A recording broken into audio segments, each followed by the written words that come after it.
ঘরের মাঠে সিঙ্গাপুরের কাছে হেরে এশিয়ান কাপের মূল পর্বের লড়াই কঠিন করে ফেলেছে বাংলাদেশ। গ্রুপ সির প্রতিটি ম্যাচই এখন অলিখিত ফাইনাল হিসেবে দাঁড়াচ্ছে বাংলাদেশের সামনে, যেখানে অক্টোবর উইন্ডোতে হংকংয়ের বিপক্ষে হোম অ্যান্ড অ্যাওয়ে ম্যাচের মাধ্যমেই টিকে থাকবে ক্যাবরেরা শিশুদের বাস্তব সম্ভাবনা। এফসি এশিয়ান কাপ বাছাইয়ের গুরুত্বপূর্ণ ম্যাচে ঘরের মাঠে জয়ের প্রত্যাশা নিয়ে মাঠে নেমেছিল বাংলাদেশ। সিঙ্গাপুরের কাছে 2-1 গোলে হারের পর মূল পর্বে জায়গা করে নেওয়ার লড়াইটা আরও কঠিন করে ফেলল লাল সবুজের প্রতিনিধিরা। বাছাই পর্বের সি গ্রুপের প্রতিটি দলেরই এখন বাকি আছে 4টি করে ম্যাচ। সেই ক্ষেত্রে নিজেদের সম্ভাবনা টিকিয়ে রাখতে পরবর্তী প্রতিটি ম্যাচেই অলিখিত ফাইনাল হয়ে দাঁড়াচ্ছে বাংলাদেশের সামনে।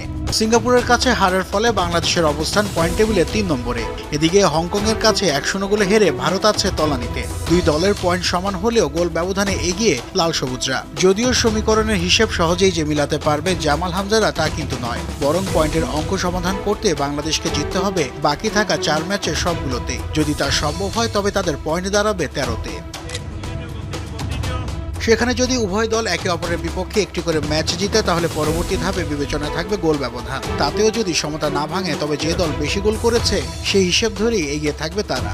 অক্টোবরের ফিফা উইন্ডোতে হংকংয়ের বিপক্ষে দুবার মুখোমুখি হবে বাংলাদেশ। হোম অ্যান্ড অ্যাওয়ে এই দুই ম্যাচেই জয় পাওয়া বেশ গুরুত্বপূর্ণ ক্যাবরেরা শিষ্যদের জন্য। এখানেই পরিষ্কার হয়ে যাবে লাল সবুজদের টিকে থাকার বাস্তব সম্ভাবনা।